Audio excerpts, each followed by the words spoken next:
Добрый день, у нас сегодня метель, вьюжит, отличная погода. Как я говорила, я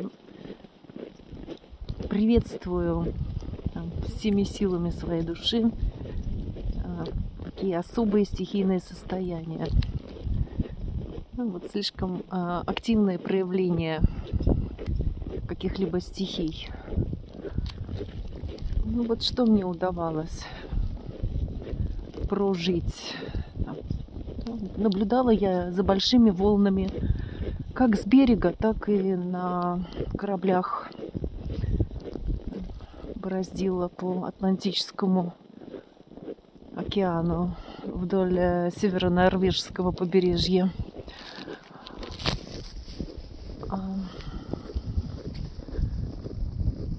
Ну вот как-то раз наблюдала такую сухую молнию, да, когда все небо было цветом серебристым, да, без звука. То есть были только одни молнии ночью. Потом начался началось все с легкого грома, потом он стал сильнее, сильнее, и неожиданно, резко, на раз поднялся ураган и вырывал огромные деревья с корнем, скручивал их, ломал. Да, это все было ночью, и я находилась в маленьком домике на берегу озера Сайма. Такую зарисовку я помню, вот что-то из особенных проявлений стихий. Также множественные молнии наблюдала с берега. Они разряжались в воду. И также я одну такую молнию прочувствовала на своем теле, да, то есть этот электрический заряд прошелся по мне, да. То есть я находилась в воде, когда был очень сильный дождь и молния с грозой. Что еще вспомнить? Да, был очень жаркий сухостой. Плюс 45 в расселине на Крите в одной из пещер, диких пещер, нелюдимых, там, где нету людей, там, где вы один. Вот это состояние, что тебя сейчас поджарит на медленном огне. Что еще вспоминается? Ну, вот снежные заносы, вот чтобы прямо оказаться в снегах непроходимых, такого у меня не было. Но вот то, что я сейчас наблюдаю, это все-таки мягкая форма выражения метели.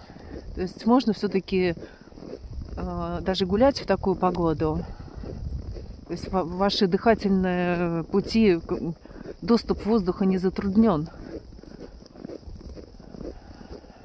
Скажем, если вы находитесь в горах в снегопад, в шторм снежный, то это опасно для жизни. Потому что он выпадает за короткий промежуток вплоть до метра. Этот снег и разряженный воздух всегда затруднено дыхание, начиная с высоты 4000 метров.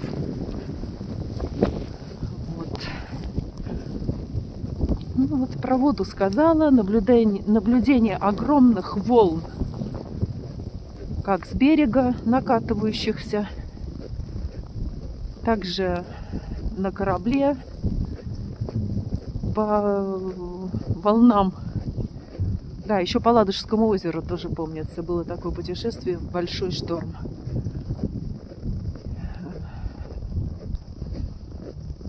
Да, и, собственно, на волнах больших я тоже, даже не сказать, что плавала, не купалась.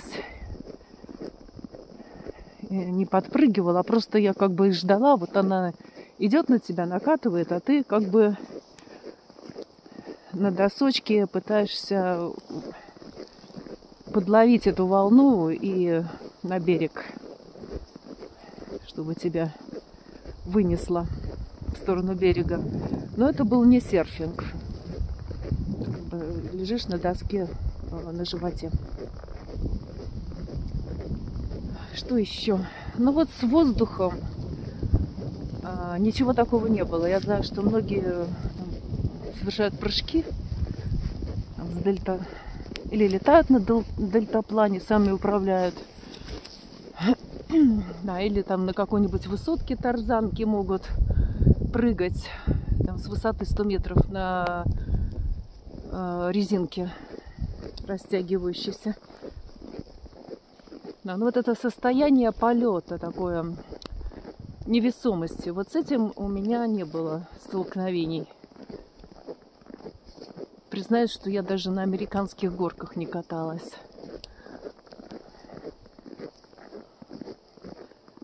Да, то есть вот не было этого состояния свободного падения, я его не испытывала. Да, и, собственно, вот работа с пространством. Я, например, не могу сделать сальто. Ну, как бы сделать кувырок через голову. Ни вперед, ни назад. Только помнится, в детстве на специальных батутах были такие упражнения. Но вот чтобы, как многие владеющие своим телом, могут в любое время сделать вот этот оборот вокруг, как бы через голову. Вот. Таких вращений я не могу исполнить ни с того, ни с сего.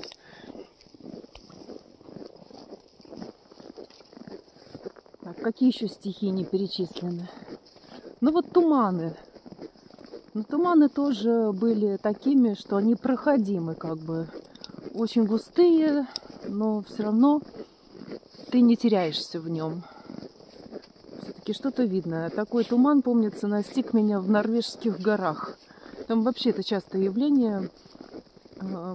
Почему? Потому что дожди практически каждый день, и вот эта влага с Атлантического океана. Притом она находит моментально, окутывает горы. Ну вот, скажем, тот период, когда я посещала горы, это было конец августа, начало сентября, весь сентябрь. И вот сгущались такие туманы, а норвежские горы сложные, они очень острые. В них мало тропинок туристических. То есть ты идешь, вот сам как бы прокладываешь себе дорогу. Как бы это твой след единственный. Ну, за счет того, что мало туристов. Ну, я имею в виду те места, которые я посещала. И если сгустится такой плотный туман, то видимость не более 2 метров.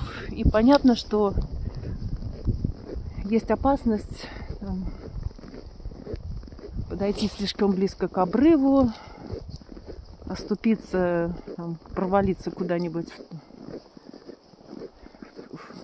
типа пещер.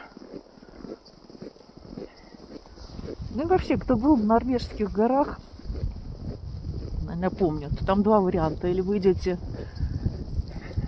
такой тундровой дорожки ковровой, или как бы вы карабкаетесь через что-то острое, какие-то скалы. Да, вот если вы... Горы там невысокие, но они сложные. То есть вы не идете как хайкинг.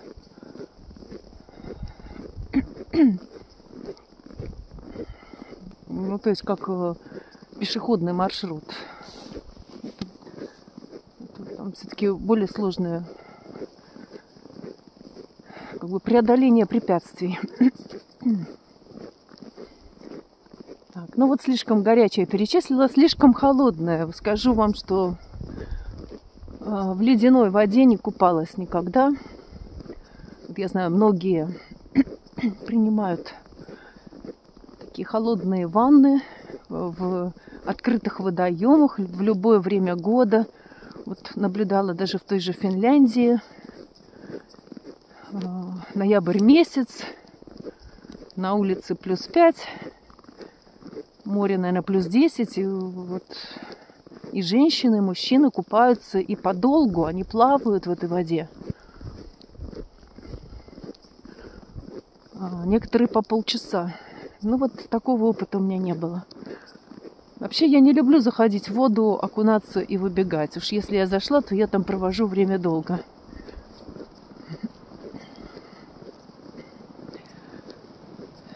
Но это моя особенность, у каждого свои особенности. Каждый делает так, как он чувствует приемлемым для себя. Вот послушайте ветер.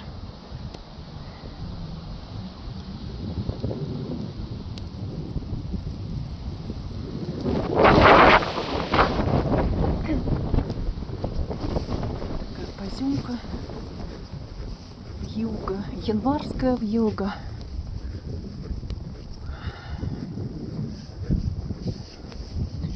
Гудит январская вьюга.